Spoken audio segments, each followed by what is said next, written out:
Welcome back to a Celtic State of Mind. I'm Paul John Dykes, and today I hope to be joined by Liam Carrigan. We're just trying to organise some issues with regards to the tech on that side of things. Can everybody hear me okay? Let me know in the comments field that everything is coming through loud and clear. And until we can get Liam involved in the chat, I'll be talking to you guys. So let's get it going.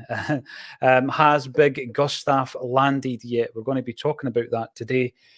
Because yes, we have plenty of targets, plenty of speculation, plenty of gossip. Ed, are you telling me that we are loud and clear? I hope it is. Ed from Jed, big up folks, says Norvo. NUFC, I'm going to start with you, my friend. Right, here's the first link. All good with the audio, says Pat Dolan. We're just hoping that Liam can go out and come back in, and then we can have two voices and two faces on your screen. Corvo, NUFC, let's talk about Ryan Fraser, shall we? So there's speculation around the signing of this Newcastle winger, and hopefully we have Liam to join in the fun. Liam? Yes, he is. I get the nods. Okay. You've come to save me. Nice one. Liam Carrigan has joined us all the way from Japan, where there has been some major issues over there with regards to the weather, which is affecting Wi-Fi, but hopefully we'll be okay for the next hour or so, Liam.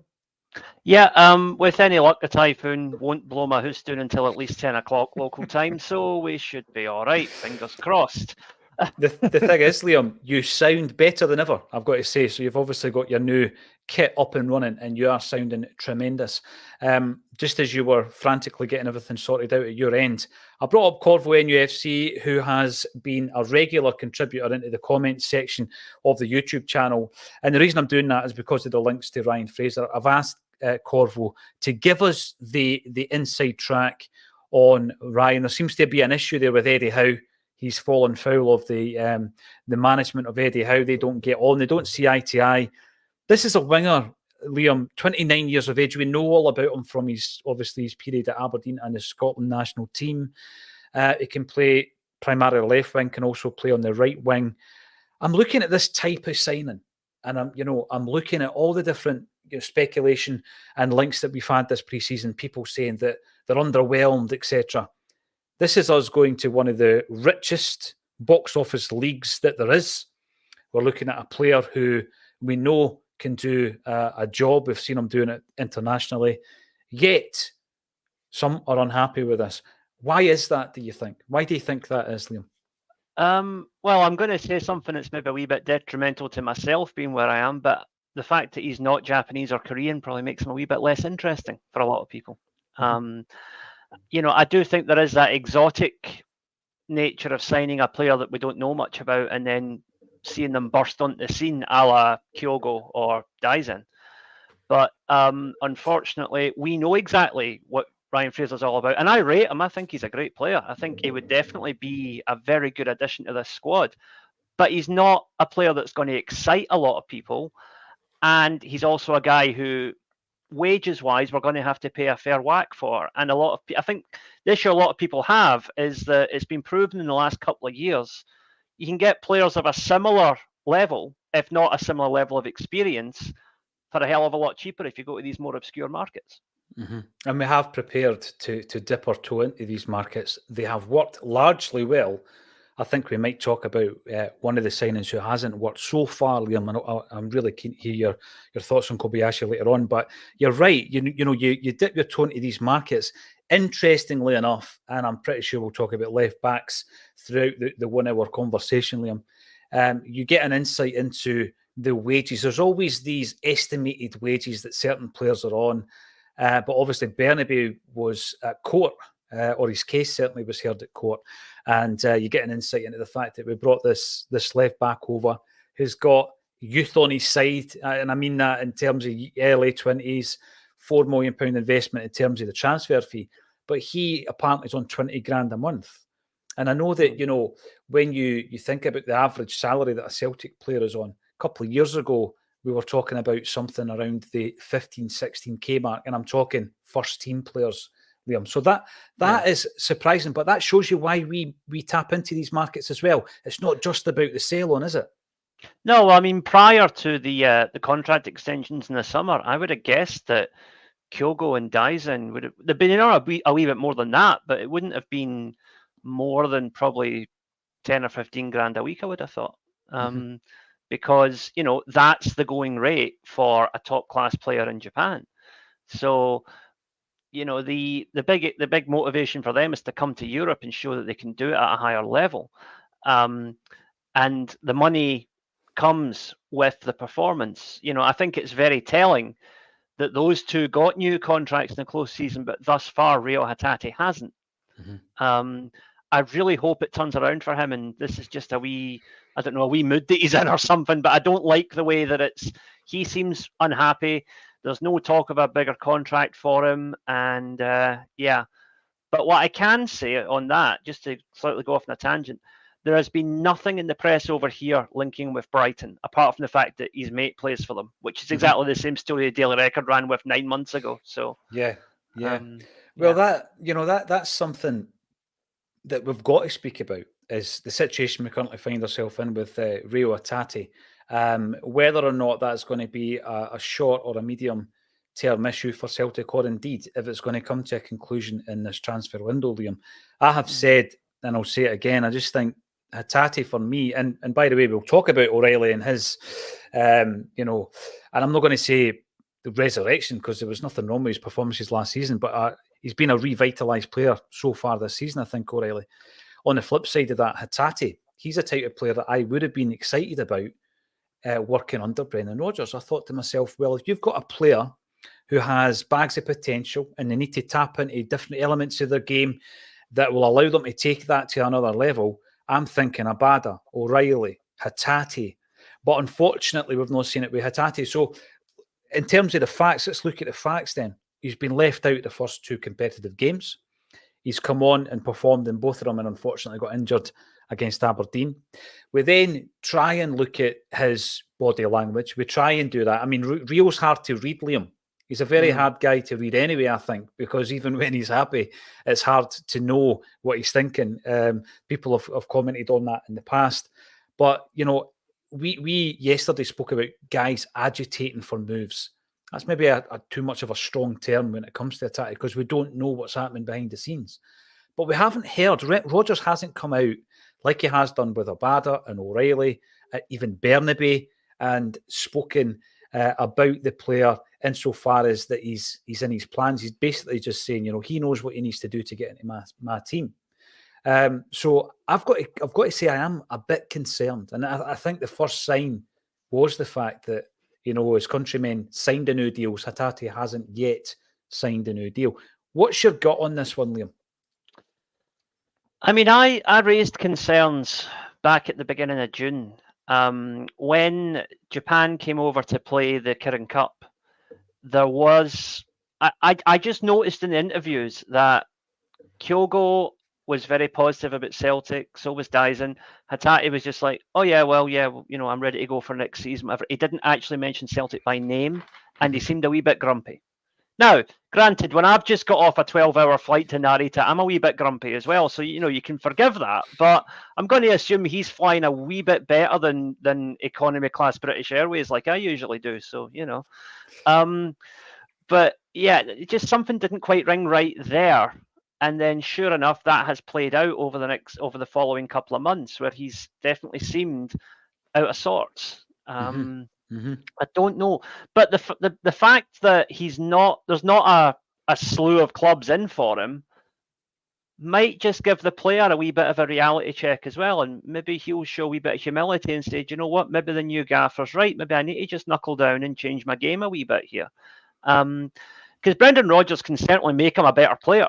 If he's open to it. We've seen Rodgers do that with other similar types of player. But we've also seen Rodgers move players on if he doesn't think they're going to pull their weight. Hatate has the disadvantage of being one of the previous managers' sort of golden boys. And the new manager comes in and says, look, you've got to prove that all over again. And players like Kyogo and Matt O'Reilly, as we talked about, rise to that and are looking better than ever, whereas Hatate seems to be in a bit of a huff. So ball's in his court, really, I think. I always thought we would lose one of O'Reilly or Hatate in the close season, but I just didn't think it would quite pan out like this. No, you're right. And I was concerned about losing that type of player. I was also almost resigned to losing someone like Abada. So it's interesting this deep into the transfer window how these things have panned out, Liam, because I was yesterday just looking at one of the blogs that James wrote on Acsom.net. It was talking about the fact that we didn't expect to lose the two guys that have left. In fact, there was probably an argument to say we didn't expect to lose Moy either under the circumstances. So, Jota, the unexpected nature of that was the hefty transfer bid that came in from, I'm not going to say a new source, but, they are now in the game in terms of buying big name players for big money. And obviously, a wave of that has hit Celtic Park in that Jota's gone for 25 million because we can't say no to that. Then you've got Starfelt, where it's a relationship that's led for him to leave the club. Moy, it's an injury. So I would put all three of those down as unexpected departures, Liam, whereas I expected, probably like yourself, to lose one of these star men in the midfield, and I probably expected to lose Abada. Does that mean then you think that by the end of this window we might have lost 4 guys that you would have regarded as starting players last season? To be honest, I think that the only one that really needs urgently replaced is Starfelt, because central defence is such a key part of our team. Mm-hmm. But let's be honest, before he left, people were saying we needed an upgrade on him anyway.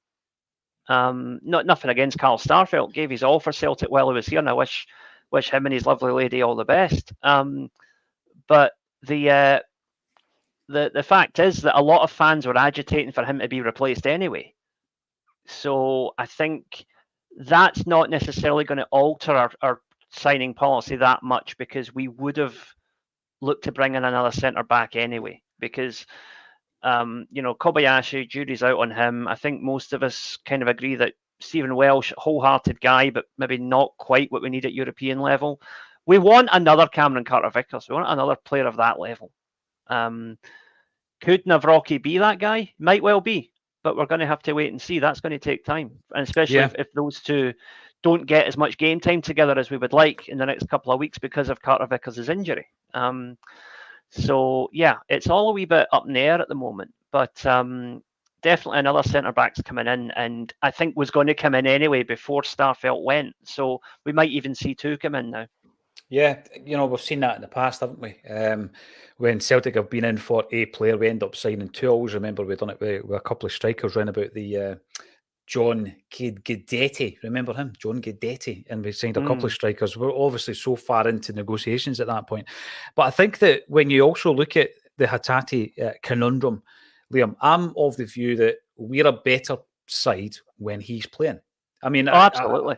I think against Aberdeen, it was so clear at half time. He came into the action, and there was a couple of wee moments I'm looking at him thinking to myself, there's a kind of guilelessness about him sometimes, Liam, where he kind of puts his foot in the ball and just thinks, right, show me where I'm putting this, get into space and I'll find you, kind of thing. And I loved that about him. Whereas Turnbull was toiling in the first half, wasn't he? Yeah, and he also picked up a stupid booking for a moment of just, I would don't be too hard on David Turnbull, because he's always been excellent whenever he's been called upon, but that booking was just a moment of stupidity, let's be honest. Get him with his boot that high. He's lucky that it was only a booking. And, I don't know if it's because of the way he was playing or just because of that indiscipline that led to the manager hooking him at half-time.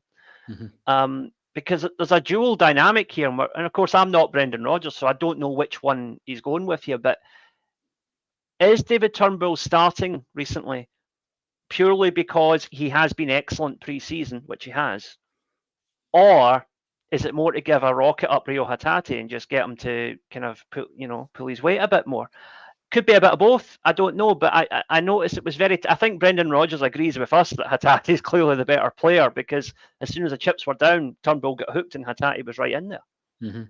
I think it's a good point, actually, with regards to giving Rio a rocket. Sometimes you need to do that. Players respond in different ways. Some of them will sulk and throw the toys at the pram, Liam, whereas others actually take it as a rocket and, see it as a way, a motivation to prove the gaffer wrong and prove to everybody else just how talented he is. Hopefully it goes that way. And I agree with you regarding Turnbull. It's so frustrating when a player shows in glimpses that, they can make an impact on your team. You then go for a tricky tie away at Aberdeen. He gets his jersey. He's deserving of his jersey due to the performance against Ross County, and he doesn't follow it up. He doesn't kick on, does he? And that is so frustrating to watch. But you're right. I remember a similar high foot challenge, and it was last season he got sent off for it, didn't he, Turnbull? And I remember that, looking at him at the weekend, thinking to myself, you made the same mistake again there, pal. If that's a sending off, the whole dynamic of that game completely changes. And you kind of hope that, no matter what's getting thrown at Rodgers, and quite a bit's been thrown at him already, as I say, 3 first team players departing probably unexpectedly for 3 completely different reasons. And then you've got injuries to guys like Rio Hatate, Carter Vickers, the long-term issue with Alistair Johnson. And then O pulls up. Was a striker really part of his plans to bring in during this? I doubt it. So then O gets injured, and then your options are becoming more and more diminished week on week. One thing's for sure with regards to Rodgers, though, Liam, you know that he'll always have a plan B. He for me, he's an adaptable manager, whereas, Ange was brilliant. It was superb while it lasted. But I think the adaptability was kind of missing from Ange's game. Particularly in Europe. That was where we kind of, And Ange is a superb manager, and I do sincerely hope he does well in his new job. But I think he did last season at least kind of get found out at the top level because he didn't really have a plan B when teams figured out how to stop us. So yeah, Rodgers is definitely more adaptable in that regard. In terms of pure entertainment value, an Ange team is probably more fun to watch. I mean, that.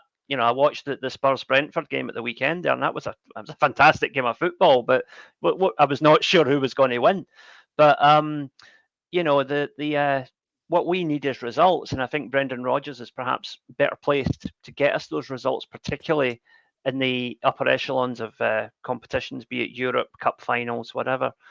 But where there is challenge, there is also opportunity. Midfielders are injured, defenders are injured. This is the time for guys like Kwon to step up and show us what they can do.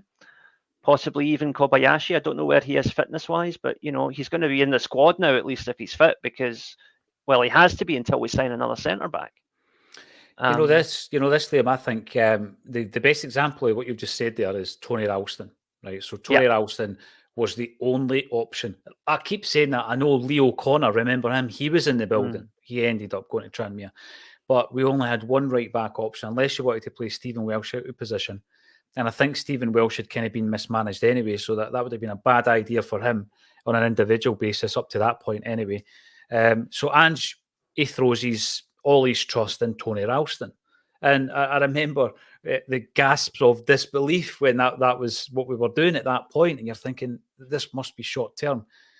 We go into 3 years, 3 seasons, 2 seasons, 2 entire years later, Tony Ralston's currently the first choice right back. Due to an injury, albeit due to an injury.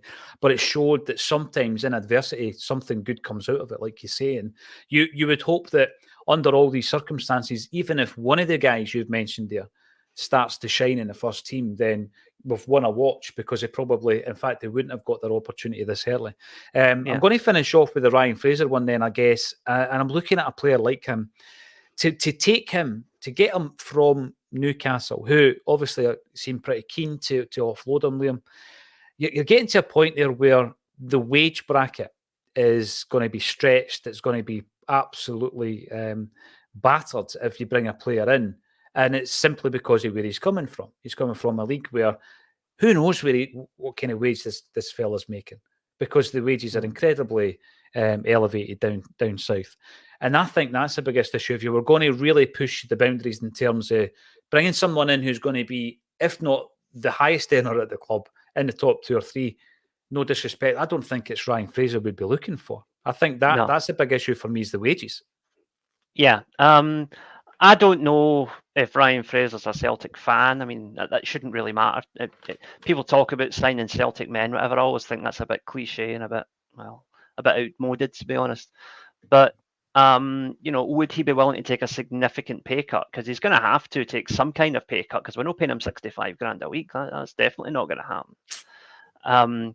But yeah, it's a puzzling one, because if you're talking about marquee signings, signing a guy from one of the top 4 clubs in England, at least in terms of finance, that is the marks of a marquee signing. But it's not a name that really excites people.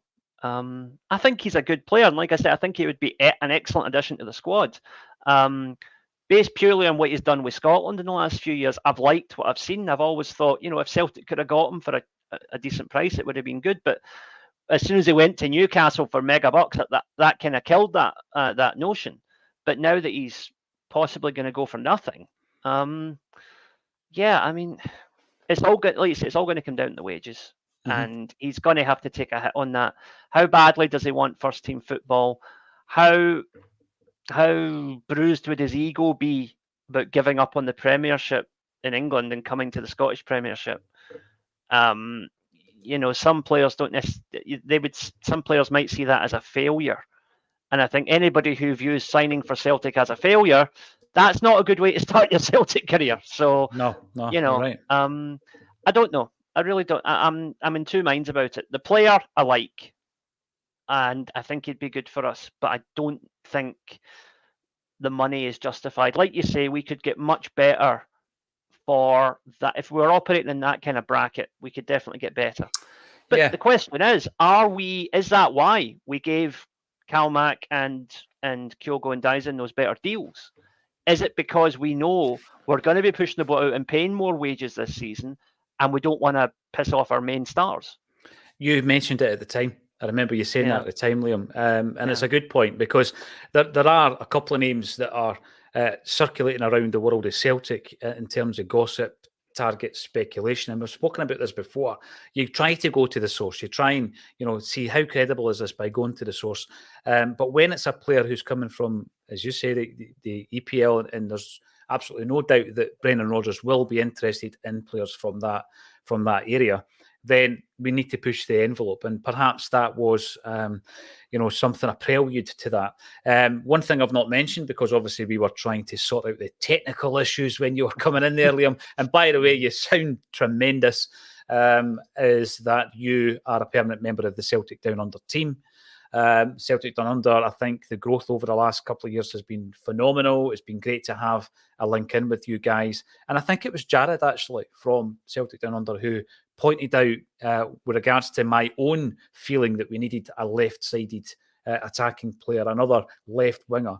He said, don't write off Tilio. Tilio can play there. Yes, he's kind of listed as a right winger, but he's as strong on the left. It's just that circumstances where when he was playing in Australia meant that he played most of his football on the right-hand side, but he's as equally effective on the left. And then we've seen a bit of Yang. Now, by the way, I have been impressed with everything I've seen. I know there was a missed chance, etc. But so far, every time I've seen Yang, I've been very impressed. And he was doing it on the left-hand side as well, Liam. So, I'm interested in the Ryan Fraser speculation and links, and I think it opens up that discussion. What can we do with regards to bringing in an EPL player? Will we be interested in that market? How do we do it? I think it opens up that discussion, which makes it interesting for me. It might not be Ryan Fraser, it might be another player. There's another player actually linked just before we came on live, Eric Dyer, the Spurs centre-back. I don't see that happening. I just think that, you're then moving into a bracket of wages, a guy that's won about 50 caps for England, where it really is pushing the boat out. And I don't think that'll happen, but he is being named. He's being linked to the club. So it's worthwhile having that conversation. But Yang, let's talk about Yang and how impressed certainly I've been with the player. What do you make of him? He's got a few tricks in his bag, isn't he? And he's very direct. He can play on both wings. I've never written these players off, Liam, but I didn't expect him to hit the ground running and be in the first team so soon. It's interesting because he actually plays, and I don't mean to stereotype here, but he doesn't play like a typical Korean player. Korean players, if you watch a lot of K-League football, they're very similar to the sort of with a sort of Daisen type. They're a lot of pace, a lot of stamina, lots of tracking back, but maybe not that much in terms of flair and creativity. But Yang's got it all. He's creative. I mean, he's fast as well, but he's tricky. Who knows? In a year's time, we might be talking about him going to a Saudi club for 25 million. Well, I hope not, but you never know. These are the things, though, and we said that about Jota, didn't we? When he came in, he's a boy, Jota, who, as a very young player, was something of a prodigy. He was a golden boy. He was a generational talent. All of these things, so much so that Benfica had an incredible selling clause, 70 million or something. And I know a lot of Portuguese clubs do that. Ryan Gold had that at Sporting Lisbon. We obviously negotiated a tremendous deal whereby we could get him permanently for between 6 and 6.5 million quid. But when we brought him in, he was a punt. He was bags of talent. He was unknown, let's be honest. And he became that player. So what you've said there, although it may seem outlandish within a couple of cameo appearances, who knows what the future holds for a player like Yang. I've been very impressed with him so far. Yeah, and I would say, particularly with regards to the Scottish press, would we be as, let's say, would there be as much skepticism if we'd signed the same player from Spain, Portugal, or Italy? Probably not. No, there wouldn't. There absolutely wouldn't. And I think there's a point to be made there as well. Ryan Fraser is a player that we are familiar with. We spoke in the same tones last week about Scott McKenna. Right. But if Scott McKenna's name is Gustaf Lagerbielke and he's a young Swedish player, all of a sudden it's a sexier signing, Liam, because we know McKenna. We've seen him for Aberdeen. And I don't think Rodgers operates like that. I don't think he operates like that at all. He might actually bring a couple of players in that, initially you don't fancy. I think in many ways there was a bit of that about the Aaron Moy because, a lot of players, people looked at him and thought, I remember him for St Mirren. Even though he had gone down south, he did a very good career down there. And obviously at international level, he'd proven himself, Liam. But there was a scepticism about the signing of Aaron Moy, wasn't there? Well, I mean, even going back further than that, think about the first time Rodgers was in the building and Scott Sinclair. I thought, oh God, here we go. Exactly what I feared, an English Premier League cast-off. And jump forward about 3 months later, he was my favourite Celtic player. He was excellent. So, that is I guess it's an ingrained, I do have a bit of a, how should I put it, a prejudice perhaps towards being sceptical about signings from England because I think the fees that are charged there are ridiculous. The salaries are ludicrous, and the hype is all that it is. It's hype. It's the best marketed league in the world. I don't think it's the best technical league in the world, not by some way. But then again, other people who have not had the football experience that I've been fortunate to have been over here in Asia, they probably have the same kind of attitude about the J League and the K League and maybe the Australian A League as well, because they're like, yeah, those are backwaters. They're only backwaters to you because you're 7,000 miles away, But it's a two-way street, and yeah, I do have a bit of a sort of a negative outlook towards the English Premier League just because of all the corruption and the money that flies through it. But that's not the player's fault. It's no Ryan Fraser's fault that he's been able to get himself onto 65 grand a week for a player who perhaps maybe doesn't quite justify that level of wage. No. But then it's up to Celtic to negotiate around that if they want the player. And they must have some idea about what they're going to do, because otherwise, there wouldn't be a declared interest. So wait and see, I guess. Yeah, wait and see indeed. And I think that, unless a player has suffered tremendous injury issues, Liam, I'm of the full belief that if you're bringing them from that kind of standard, and we've seen it. I remember when Aberdeen brought Maddison in, and you've seen this quality. You've seen the quality of that player straight away, and there's no surprise then that he goes on to bigger and better things when he goes back down to Leicester and everything else. If you're taking a player from, let's say, an academy, as we did with Frimpong, a player that's nowhere near the Man City first team, and we can take that player and put him in our team, and he's a standout. I mean, I remember the early performances of Frimpong where he really did have you on the edge of your seat, Liam. He was unbelievable. He was so unpredictable. No one could stop him. He was past 2 or 3 players before anyone had even acclimatised to the fact that he'd got the ball. He was gone. And he was a guy who was playing under 23 football for Man City. So I think there's a standard that Fraser has many, many years ago gone down there, and he's managed to get him up to that point. If we were to bring him in, I think the impact would be there. However, I don't think it would be popular initially, Well, I mean, Cameron Carter-Vickers is another one. A Spurs cast-off, essentially, and now possibly our most important player. Yeah, that's a great example. That's just that's the nature of it. It's not always about ability. Sometimes a club just isn't a right fit for a certain player. I mean, one of the reasons why Joe Hart has been so good for us the last couple of years is because he needed to go to a club where he would be embraced by the fans, he'd be loved and be given time to find his feet. And Celtic are great for that. Celtic are a great club for rehabilitating players that we know are good, but have kind of fallen on hard times, because we have a support that will get behind a player. It's like, didn't want to sign him, whatever, but he's there now. He's one of us. Let's look after him.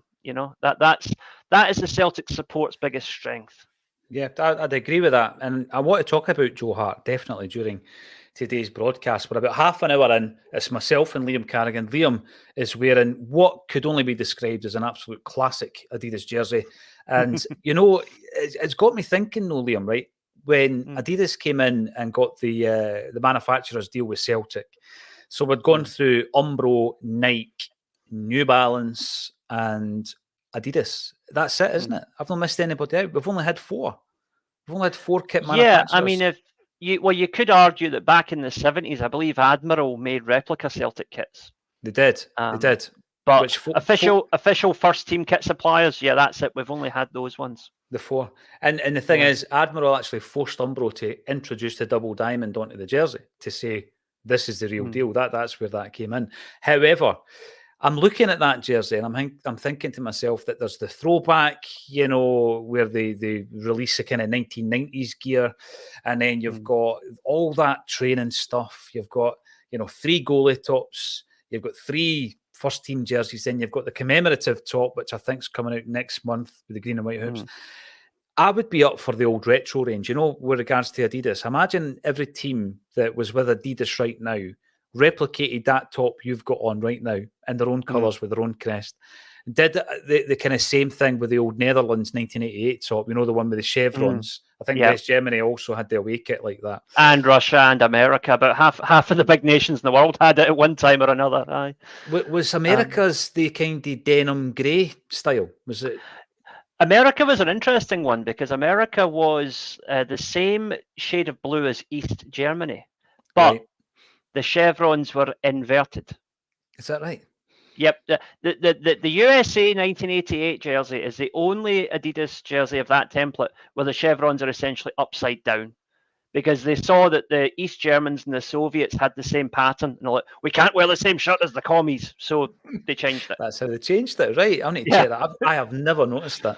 And the third kind of classic Adidas jersey for me, and it's just my opinion, is when they introduced the Adidas equipment into like the Marseille jersey and Liverpool. They had these stunning jerseys. If those 3 shirts were available from Adidas, one a season as a retro throwback concept jersey, I'd be all over it. Now, Stephen Sloan, the last thing we need at Celtic is a Todd Cantwell. Hope Brendan has had a word with home about his online behaviour. This is a debate that was raging on throughout the members of the Acsom team, certainly, Liam, and I've seen a lot of comments on the socials and everything else. Odom Thiago Home. He's a player who, at his age, has played a lot of first-team football. I think there's a belief with a lot of the big teams who rear talent, Liam, is that they want them to have 100 first-team games of football by the age of 21. And Holmes had that by the age of 20. And you're looking at him thinking, right, in terms of his stature, Jim Orr spoke about his stature last week. Is he going to be a player that can impact the Champions League? Regardless of all that, in terms of the football, I've been hugely impressed. That's the first thing I'm going to say. I've been hugely impressed from what I've seen. He's a player that I put into the category alongside Kwon and Jang and Tilio, that I thought, whatever impact they make this season is almost a bonus, because they've been brought in, kind of low price, low risk, young talent, Liam. And if you get 2 out of the 4, making an impact, great. Every single time I've seen him, I've been impressed. I like the fact that he's got that kind of terrier combative style whereby he'll lose the ball, he'll win it back. I'm not going to get too excited because I think I've seen performances from Soro that were excellent when he came into the first team, to such a degree that you forget. Remember, he missed the Scottish Cup final against Hearts and we were all gutted. He had food poisoning. Yeah. And the fact that he didn't play was a big concern that day. You forget that because of the way his career's gone. And by the way, I'm probably going to get slated for this one. I actually quite liked to look at Landry and Guemo when he first came in as well in the midfield, Liam. Please don't snigger at the back. And we've seen a few good performances from home. But there's this whole social media furore. So I'm going to throw it over to you. What's your thoughts on it? Right. My sort of quick assessment. Holm is a very good footballer. Probably not a guy I'd want to have a pint with. Because I get the impression politically he and I are in very different places. He, his tweet from the weekend was, it could be argued it was banter, could be argued it was disrespectful. I don't really think that tweet was that much of an issue, really. But he has posted some seriously misogynistic, transphobic, homophobic stuff in the past. And that is a concern. That is a concern because, Celtic's mantra is a club for everyone. And we do not want a player who is, actively espousing bigotry on his social media accounts. So like I say, early signs are he's a great footballer, but don't think much of the man, if I'm being entirely honest. And it's something Celtic's going to have to manage. That was the bigger discussion point that I raised, was the fact that as a football club, it's very difficult to manage social media these days.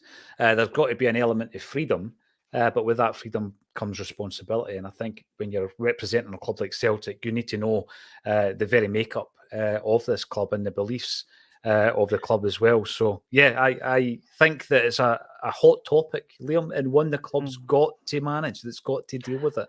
Just to kind of pick up on something there, this might be a bit controversial, but I'm just heading off what I know is inevitably going to be something that comes up in the comments. As a writer, as a someone who worked as a journalist for a time, and now as a a YouTube creative, if that's what we're called, I don't know. I would say there is no such thing as absolute free speech, right? Everything that you say, everything you do, every action you take has a consequence and has responsibility attached to it. Look at that, I don't want to go off on a tangent, but look at Elon Musk. Look at all the trouble he's getting into now because he thought that the idea of a free speech absolutist was a great idea, that you can just go and say what you want. And now Twitter is an absolute quagmire of bigotry, and it's sinking. It'll be gone by this time next year. And that is what happens when you don't employ self-discipline, regulation, and basic respect for other people. And I think, of course, there are ways to express dissenting views. There has to be. That's part of a normal civilized society. But at the same time, if you go out and, I can't go on internet and say, well, I think my boss is a tube, and then expect not to get disciplined for it, right? If I went on Twitter right now and said, that Paul John, he's a complete halfwit, what's he doing having me on his show? I don't then have much complaint if I don't get invited back on Acsom again, The thing is, Liam, yeah, it is. It's a good point, and not to labour the point, but for example, there are some people out there who have a belief that they can say whatever they choose about an individual or a business and think that there's no comeback from that. But, people are still protected by law in that respect, insofar as online harassment rules are there to be obeyed. So even if there's a loosening of the attitude on a particular platform, every single time someone comes at an individual could be used in evidence. So I just think it's something that we need to be very, very careful with. And, if, for example, Twitter, which isn't even Twitter anymore, isn't here in a year's time, you'll always be able to come on and join us on YouTube. So subscribe and make a comment. And that's what Kevin Millen has done. Afternoon Acsom. I was calm last week, but we really need to get the finger out. Sign some players that go straight into the team. Got enough for Scotland, but Europe is a different story.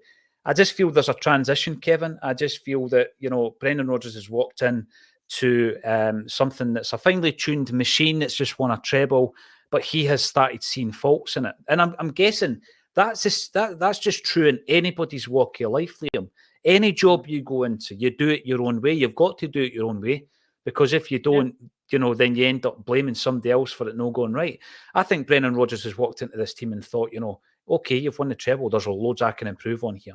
And I think we're seeing it. We're seeing it in motion, game by game. Yeah, there's also what I would call the West Ham factor, which I've brought up a couple of times. They are having a hell of a time trying to sign anybody just now, because everybody knows they've just banked 100 million for their best player. And as not at the same scale, but everybody that Celtic's negotiations with knows we've got 25 million plus in the bank. So, we might have to pay a wee bit more than we would for players who maybe don't quite justify that fee. However, transfer window still has 2 weeks to go. So if you wait to a few days before the window shuts, of course, it's a gamble, it's a risk, but then clubs urgently need to move players on, and suddenly they become much more amenable to reasonable prices. Yeah, no, you're absolutely right. And I think that there's a patience about Rodgers. You know what I mean? I think that there's also a situation where he's got, he'll back himself, Liam. If he's gone into negotiations, some of the players that we are linked to, understandably, are linked to a number of clubs. And there's a bit of smoke and mirrors there with regards to agents. So you look at a player like Eric Dyer, for example, there's a whole host of clubs. There's Saudi interest in this player. I think if it came down to one or two suitors and you have a sit-down chat with Brendan Rodgers, he could change your mind. He could actually turn your head. And I think that we've got to realise that there are margins, and there are small margins at times that Rodgers will make it work for you. And I think that the big thing I keep going back to is that although we've lost some key players from Angie's team, I think we've brought in a manager who brings so much quality to the table. People might say to me in relation to that, well, it doesn't look as good. We're not as entertaining. It doesn't look as fluid. There's two elements to that, Liam. I don't think the team will ever be as entertaining as Ange Postecoglou's team, but I think we'll be as successful. We will be as successful. And in many ways, I think we'll be more successful when you start bringing in the European element to that discussion. But to finish off on Odin Holm, and, we'll be watching that one with interest. He's a player. Why didn't I think he was going to be a first-team regular this season? Probably because he looks like the classic, dare I say, project signing. He's a 20-year-old guy. He's come over, low risk in terms of the transfer fee, probably on kind of low wages, Bernabei-esque wages. And what I'm going to ask you, though, Liam, is why is there a need for us to go and make a statement? Why is there a need for us to sign a marquee signing or a big name signing? Can we survive signing this type of player? Because from what I've seen from Holm and Yang so far, is that they can make a positive impact to this side. I mean, it's all about managing expectation. What we've got now is more than enough to win the Scottish League. Possibly, I think, enough to win the treble again. There, I said it, right? I'm not jinxing it. I said it. I think we will win the treble again this season. But Europe is another story. What we have now is a team that could probably compete at Europa League level, but Champions League is a completely different ballgame. But here's the thing. We could go out and sign 8 or 9 players of the caliber of Eric Dyer, Ryan Fraser, etc., like EPL level international players, and still get absolutely horsed in the Champions League, depending on who we get in our group. Yeah, it's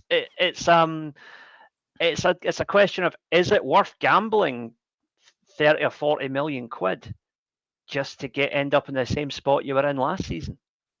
As long as we're champions of Scotland, we're going to have a pathway into the Champions League for the foreseeable future. So, are we happy just now? This is not my view. I'm just putting this out as like a devil's advocate.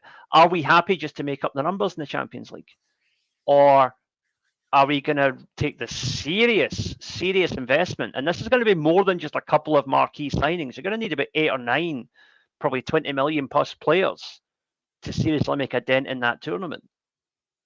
Because we don't have the youth system that Ajax have, right? You know, their second string don't play in the West of Scotland League with the greatest of respect to players at that level. You know, there's a backwardness to Scottish football in general, and Celtic's European ambitions, unfortunately, are going to suffer for as long as we are part of this setup. Absolutely. But that's why we need to buy so many players at the age of 20, 21, you know, that 20 to 23 age group, because our own talent isn't coming through, and there's so many reasons for it as well. I'm really keen to hear your thoughts on everything Celtic. Will Gustaf Lagerbielke be the next to join Brendan Rodgers this week? There are plenty of players being linked to the club. There is a priority in terms of the fact that we've lost half of that solid partnership, and Carter Vickers was injured at the weekend. So yes, that is something we're going to be looking at. NPM-SCO may need to pitch Lagerbielke straight in at Rugby Park if Carter Vickers is out, but could be a risk to debut on a plastic, so Welsh may be wiser. I want to talk about this because one thing that Brendan Rodgers has done is he hasn't just simply ignored a particular player. He has spoken about guys like Burnaby. He's spoken about Matt O'Reilly specifically, Abada, Stephen Welsh, Hatate. And, you know, when asked the question, he will be very bold, I think, in his response to him. So he's been speaking about Stephen Welsh, and the one line that I thought was very, very interesting, it's going to boost the boy's confidence. I want him to be at the club. He can't be any clearer than that. I want this player, Stephen Welsh, to be at the club. So the big conversation we've been having around the centre-half partnership is, that's the end of an era. It felt like the end of an era when Starfelt left the club. Good luck to you, Carl. I hope you absolutely, smash it as much as you can in that league, because it's a pretty damn good league. Stephen Welsh is in the same category at the moment, I think, as Kobayashi, Liam Scales, not Lawal. He's still a youth prospect who's going to be loaned out. So there's 3 guys vying for one jersey, because Brendan Rodgers has spoken about having 4 centre-halves, Liam, and it's Carter Vickers, it's Norowski, and it's the new guy, Lagerbielke. It's a matter of time before he's announced. Who is the 4th? All the signs would suggest it's Stephen Welsh. Now, I'm going to ask, do you agree with that? Because I know you're a fan of Kobayashi. How much of that is down to the homegrown quota of 8 players, of which we had 7 actually in the team at the weekend? We had 7 homegrown players in the team. Welsh is one of them. So how big a part is that? Or is he just looking at the boy thinking, you know what, you've been underutilised. There's a reason Udinese and Toulouse are in for you. I can make you a better player. You're part of my plans.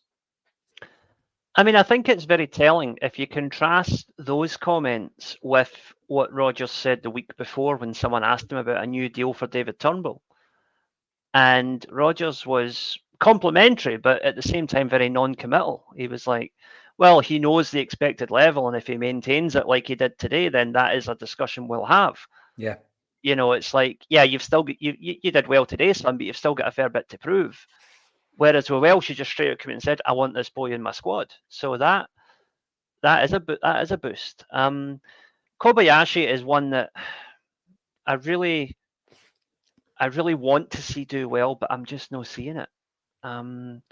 Some players just, sometimes they just can't make the transition. Ideguchi was another one, I really hope we're not headed for another Ideguchi scenario, but something will be very telling in the next couple of weeks. If I fully believe Kobayashi is going to get loaned out somewhere, right? If he's loaned out to a team in England or a team elsewhere in Europe, that tells me he still has a future at Celtic. They just need to get him up to speed with the European game. If he goes back to Japan, tease out. That means we've accepted defeat. You are a J-League player. Off you go back to the J-League. That's basically what happened to Ideguchi. And, I don't think anybody is expecting Ideguchi to turn up back at Celtic Park in December. I think something will be negotiated there that he can stay where he is now or possibly go to another Japanese club. The thing is, the point you make is spot on. we've all seen the saves that Barkas was making the other day for Utrecht. I think at some point Ajeti will find a club where he finds that goal-scoring form that he had brilliantly with Basel. Or is it Basel? He'll probably end up back there, I think, ultimately. Yeah, there's certain clubs that just fit the player. And, you're right, absolutely. Harold Brattbach went back to Rosenborg and ended up scoring goals again in the Champions League. Against us, of all people. Aye. And I was looking a wee bit at Brattbach. I can't remember the reason behind it. And when we signed him, there was a whole host of clubs all over Europe chasing Brattbach. He was one of the top goal scorers in European football. And he scored something like 9 Champions League goals when we signed him, Liam. Second only to Andrei Shevchenko that season, if I remember correctly, him and Rebrov were tearing up for Dynamo Kiev at that point. Yeah. I mean, my mate's claim to fame, a boy that I played football with at school, was that he sat on a bench in a European tie against Kiev, and that was their front two, Rebrov and Shevchenko. Wow. That was the front two. And he sat on that bench and he just watched them. They actually beat his team. His team was Barrytown. They beat them 9-0. Look it up, right? I think they beat them 2 or 3-0 in Wales, but they beat them 9-0 away from home. He was on there on loan. He actually had signed for Swindon Town. Great footballer. And he came back up the road and ended up playing for Haddington. But that was his claim to fame. What a front two that was. So you're right.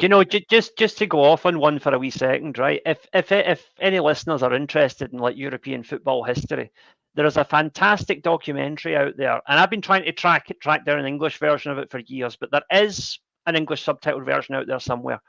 It's called Lobanovsky Forever, and it's all about Valery Lobanovsky, who was the Dynamo Kiev coach who brought through Shevchenko and Rebrov late in his career, was also the coach of the Soviet national team for a number of years and Dynamo Kiev.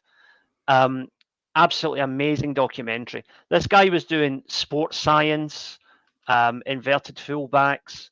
He was doing all the stuff that we talk about now in the early 70s. Mm-hmm. It's incredible to watch. Really, I love that a guy who was just well ahead of his time. Yeah, I love that. I mean, I remember reading quite a lot of reports around Dr. Joseph Venglos and some of the methods that he was deploying at Aston Villa. And the players are looking at each other thinking, what is this guy doing? He was doing the cold water treatment, the ice baths and all that kind of stuff before it was trendy, Liam, Yeah. I love all that. Yeah, I'm going to seek that out. So, yeah, I think that there is plenty of discussion around what happens if we keep Stephen Welsh, what happens with the rest of the players. But it leads me on to something I said the other day there in relation to another midfielder who isn't getting spoken about a lot, and that's Iwata. Now, when he played in the midfield for us last season, Liam, I was impressed. I thought he was brilliant at Ibrox. I really did. It was when we moved him back to centre-half and then obviously in the pre-season to right-back that I think he's looked like a very ordinary player. But I'm not forgetting his performances in the midfield. Is he a player that you think, let's not forget about him? He seems to have gone off the radar a wee bit. Well, I mean, I mentioned Kwon earlier, but I think he's got to get past Iwata to get into the team as well. I think Iwata's in before Kwon. If we're talking about midfielders coming into the team, I hope that we don't, see him as a sort of near Beaton type who's like a midfielder, but he can play in the defence because he's a big guy or a powerful guy. That's Iwata's a better player than that. He deserves better than that, quite frankly. His best position is as a holding midfielder, and that's where we need to be playing him. But unfortunately, in Callum McGregor, we have arguably the best holding midfielder of this generation. So that's not an easy shoe to fill, But I do think that Iwata will play a big part this season. I think he's one that it's not like Kobayashi where he's had a few games and looked dodgy. It's just that he's not had enough games. Mm-hmm. And in that case, you cannot, and Brendan Rodgers is too smart of a manager to write off a player just because he hasn't played yet. He's looked at Kobayashi and maybe thought, I'm not sure about this guy. But Iwata will still be very much in his radar, I think, because he simply hasn't played enough to write him off one way or another. And like you say, every time he's played, I think he's looked good in midfield. And defence is another issue. Yeah. Yeah, out of position. Absolutely. Now, Brian Kelly brings up Joe Hart. He will be good, but needs real competition. And thanks for tuning in. Double Denim thought that made listen, if somebody said I made a great point, I'm bringing it up, Liam, right? It doesn't happen very often. Joe Hart on the Paradise walk round. The fact he's clearing the ball rather than putting us under pressure by trying to pass out could be a huge improvement. Now, I think it's not as pretty on the eye, Liam, when the ball comes back. You might be under a wee bit of pressure, so you put the laces through it. However, I personally would prefer it. It was one of the things watching every game under Ange where, I get it. I get that's how Ange likes to play, right? But you've actually got a goalkeeper there where his career started to go south when, his manager implemented that style of play, Liam. And there's loads of elements to Joe Hart's game. And we've seen it in the last 2 years that are very, very, you can see why he's won 75 caps for England and everything else. But with regards to my comments about Joe Hart, I said that Brendan Rodgers, yes, he likes possession football. He likes playing it out from the back, but in a different way. And I remember during his first tenure, what the goalie tended to do was hit the wingers with a clear out. So they would always go miss out the full-backs, miss out the centre-halves, because that's generally where Angie's goalkeeper would play the ball. Miss them out and go to the wings. And I think we've got the wingers who can obviously, get in the pocket of space behind the full-backs. But sometimes, Liam, you've just got to John Smith it. You've just got to put your toe through the ball. And I thought, actually, you know what people are saying, how can you call that refreshing? That's horrible football. Yeah, but I'd rather that than, see what we've seen in the Champions League where you try a shimmy, you try a pass and it doesn't work. At the end of the day, teams like Barcelona and Man City can play that way because they have a world-class defence in front of the goalkeeper, right? With the greatest of respect, we are not Barcelona. So I don't think we should play that way. Like you say, if there's any doubt, and it's the same for my central defenders and my goalkeeper, I'm like, any doubt, just rose edit. Do not mess about. And I think Joe Hart is that kind of old school type of goalkeeper. And like we said before, Brendan Rodgers takes players and plays to their strengths and makes them better.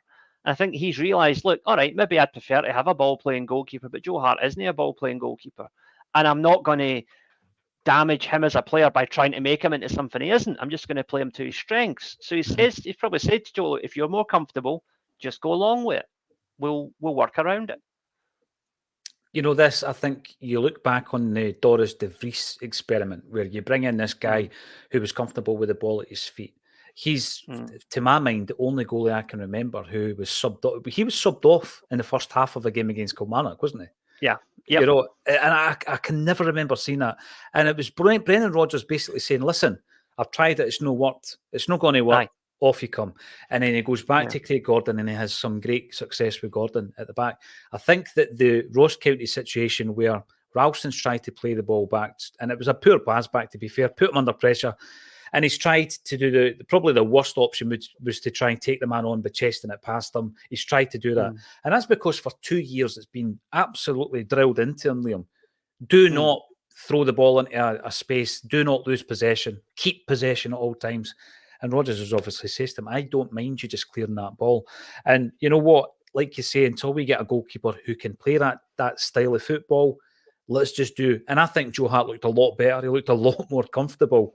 I would like him to command his 6-yard area far, far more prominently. But I thought he looked a lot better at the weekend as a result of it. You touched on something, and we've only got a couple of minutes to go, but I want to mention it. You touched on something earlier about the way that the Scottish game is built, and it holds us back in many respects. Yes, we are, there's a dearth of young players coming through. Why is that? It's not just down to Celtic. Celtic have got the investment up at Lennoxtown. It costs Celtic, £3 million a year in youth development, right? But there's nowhere to put them. So we're trying our hardest to get them into the league, Liam. We get them into the Lowland League, 5th tier of Scottish football. Yeah, but you can't get promoted. Other teams are, throwing their own weight behind, not allowing that progression. So there's loads of things about Scottish football that are wrong. And one of the things I don't agree with, and people in the Acsom team disagree with us, is the ticket allocations for the away games. So I wasn't at Pataudry, I covered the game here.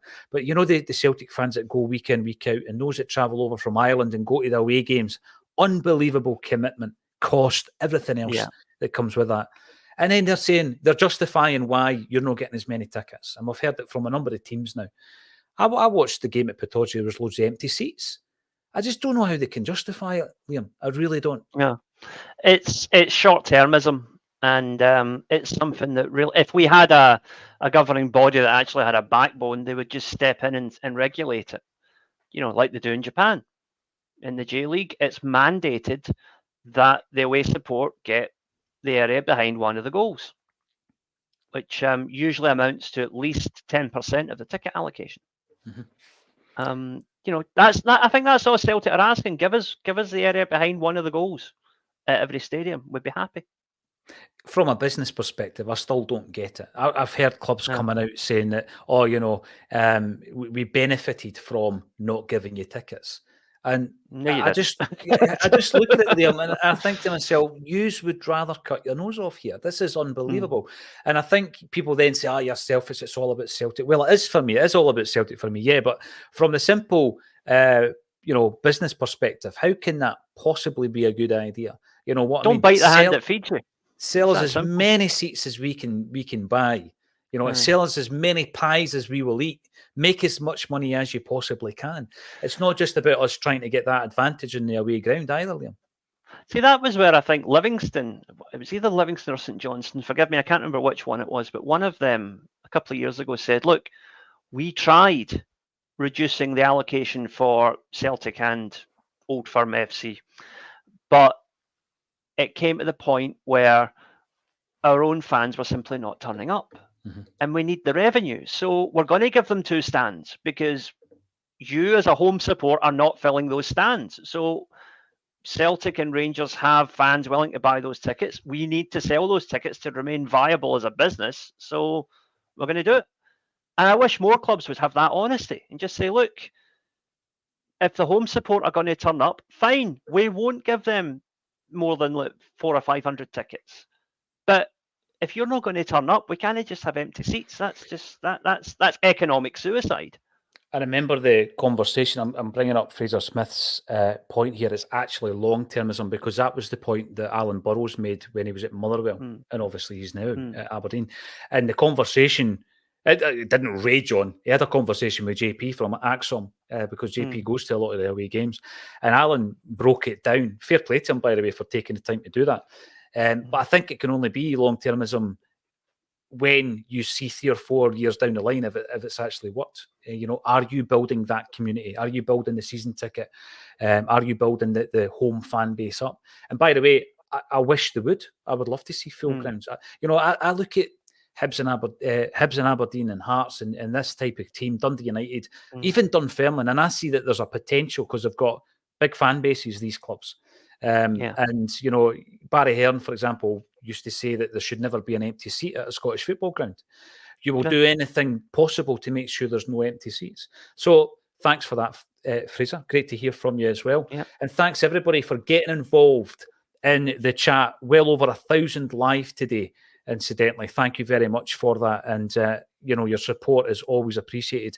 I'm a bit humbled with regards to the fact that we set up an initiative a couple of weeks ago called Sell the Jerseys, and we're raising cash for wee Jamie Tierney, who suffers from Duchenne muscular dystrophy. There's a link underneath this video if you wish to go into his GoFundMe page that his mum and dad are running. The family needs 60 grand a year to treat the young kid, and we're trying to help them do that. And it's unbelievable the reaction we've had from Celtic fans and from football fans, actually, from all over the place. They're sending us jerseys, Liam. We're going to get them signed. Some of them are already signed. We've been sent fully signed jerseys from none other than Jerry Taylor. Match-worn jerseys. I'm going to have a picture on Friday. A gentleman is coming to the studio on Friday. He's going to give me a framed jersey. I'm not going to let the cat out of the bag, but it's ready to go. It's ready to be auctioned or raffled to raise some cash. So thanks everybody for that. I really appreciate your support. It's incredible what happens when we get a group of Celtic fans behind an initiative. We can really change people's lives with this one, Liam, and I'm looking forward to more coming through that door because I'm a bit of an aficionado, some might say pervert, when it comes to football jerseys. And I know you love a football jersey as well, Liam. It's always an absolute pleasure to get Liam's view on things from Japan, and I know that it's night time over there, so I appreciate your time. Thanks to everybody for getting involved, and thank you to Liam Carrigan for joining me on A Celtic State of Mind.